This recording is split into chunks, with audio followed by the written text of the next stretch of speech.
आज ये टॉपिक है, ये विटेकर का 5 किंगडम क्लासिफिकेशन टॉपिक है। Let's we start. R.H. Whittaker in 1969 proposed a 5 kingdom classification.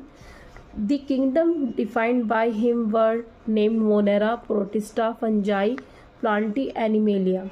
जो R.H. Whittaker थे, उन्होंने जितने भी लिविंग ऑर्गेनिज्म थे उनके लिए एक क्लासिफिकेशन दिया, और जिसमें जितने भी ऑर्गेनिज्म थे उनको उन्होंने 5 कैटेगरी में रखा।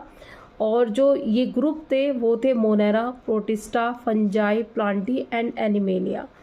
The main criteria for classification used by him include cell structure, thallus organisation, mode of nutrition, reproduction and phylogenetic relationship.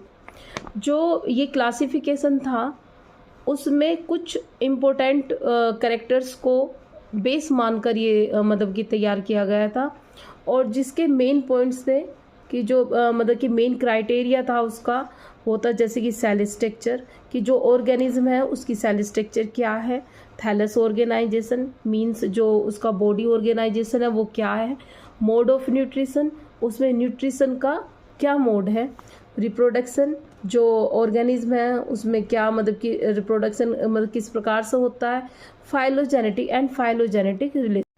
Characteristic of 5 kingdom, ये कैरेक्टर्स हैं और यहाँ पर ये 5 किंगडम है, Monera, Protista, Fungi, Plantae and animalia. जो first kingdom है वो मोनेरा है। मोनेरा के अंदर जो ऑर्गेनिज्म है वो प्रोकैरियोटिक हैं, it's mean cell type prokaryotic है। जो प्रोकैरियोट्स होते हैं, प्रोकैरियोट्स में nucleus and other cell organelles absent होते हैं।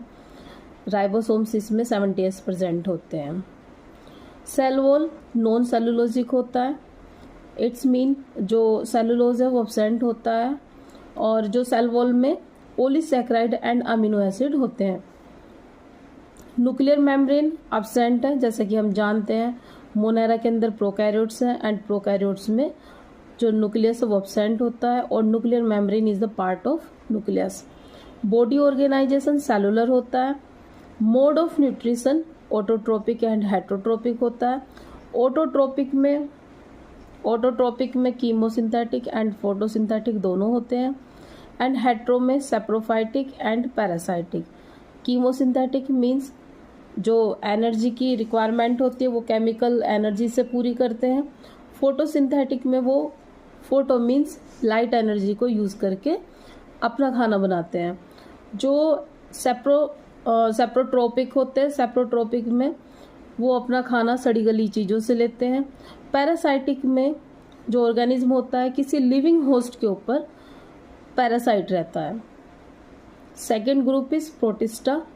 जो प्रोटिस्टा है, प्रोटिस्टा के अंदर यूकैरियोट्स होते हैं, यूकैरियोटिक हैं, और इसमें सेल वॉल कुछ में प्रेजेंट होती है। न्यूक्लियर मेम्ब्रेन प्रेजेंट होता है, बिकॉज ये यूकैरियोट है तो इसमें न्यूक्लियस होगा तो ऑब्वियसली न्यूक्लियर मेम्ब्रेन भी प्रेजेंट होगी। बॉडी ऑर्गेनाइजेशन सेलुलर होता है। मोड ऑफ न्यूट्रिशन ऑटोट्रोपिक होता है एंड हेटरोट्रोपिक, दोनों तरह का मतलब कि न्यूट्रिशन होता है। Third group is fungi. जो सेल टाइप है यूकैरियोटिक है, सेल वॉल प्रेजेंट होती है लेकिन विदाउट सेलुलोज होती है। हम जानते जो फंगस होती है उनकी सेल वॉल में सेलुलोज नहीं होता। न्यूक्लियर मेम्ब्रेन प्रेजेंट होता है, बिकॉज यूकैरियोटिक सेल से तो न्यूक्लियस होगा ही, तो सेल वॉल में न्यूक्लियर मेम्ब्रेन भी प्रेजेंट होगी। बॉडी ऑर्गेनाइजेशन मल्टी सेलुलर होता है। मोड ऑफ न्यूट्रिशन हेटरोट्रोपिक होते हैं। हेटरोट्रोपिक मीन्स जो फंजाई होती हैं, फंजाई के अंदर क्लोरोफिल नहीं होता, उसकी वजह से वो अपने मतलब कि फूड के लिए किसी दूसरे पर डिपेंड होती हैं। सो mode of nutrition is heterotrophic in case of fungi. Next kingdom is Plantae. जो सेल टाइप है यूकैरियोटिक है, सेल वॉल प्रेजेंट होता है, सेलुलोज का होता है। सेलुलोज इसमें मतलब कि होता है जिसके कारण सेलुलोजिक सेल वॉल है। प्लांट है तो प्लांट की जो एक स्पेसिफिक फीचर्स होता है कि जो मतलब कि इनकी जो सेल वॉल होती है उसमें सेलुलोज होता है। न्यूक्लियर मेम्ब्रेन प्रेजेंट होती है।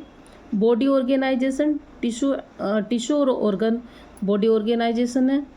Mode of nutrition autotrophic means photosynthetic है।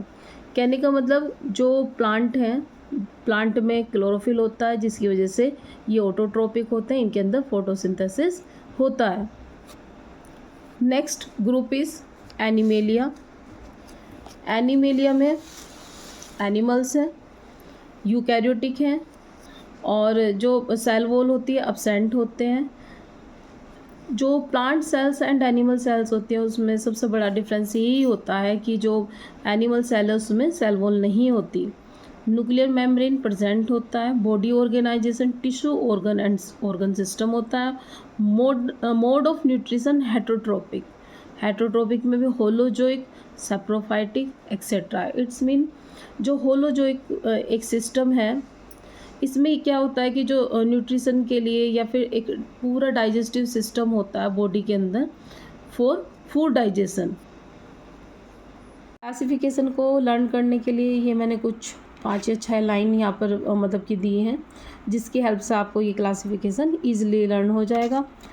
जो मोनेरा है, मोनेरा में प्रोकैरियोट्स आते हैं। प्रोकैरियोट्स में हम जानते हैं कि न्यूक्लियस नहीं होता, तो न्यूक्लियस नहीं होता तो न्यूक्लियर मेम्ब्रेन भी ऑब्वियसली उसमें एब्सेंट रहेगा। Mode of nutrition autotrophic and heterotrophic होता है। बाकी जितने भी किंगडम्स हैं, protista, Fungi, Plantae and animalia, सभी के अंदर यूकैरियोट्स हैं। जो प्रोटिस्टा है वो फोटो और हेटरोट्रोपिक दोनों तरह का मोड ऑफ न्यूट्रिशन है। फंजाई में हमें पता है कि फंजाई में क्लोरोफिल नहीं होता जिसकी वजह से वो सैप्रोफाइटिक होते हैं। प्लांटी मीन्स यहाँ पर प्लांट है और इसमें क्लोरोफिल होने की वजह से ये फोटोसिंथेटिक यानी कि ऑटोट्रोपिक है। एनिमेलिया में, एनिमेलिया मीन्स एनिमल्स हैं। जो एनिमल्स होते हैं वो हेटरोट्रोप्स होते हैं बिकॉज उनके अंदर भी क्लोरोफिल नहीं होता, दे आर हेटरोट्रोप्स।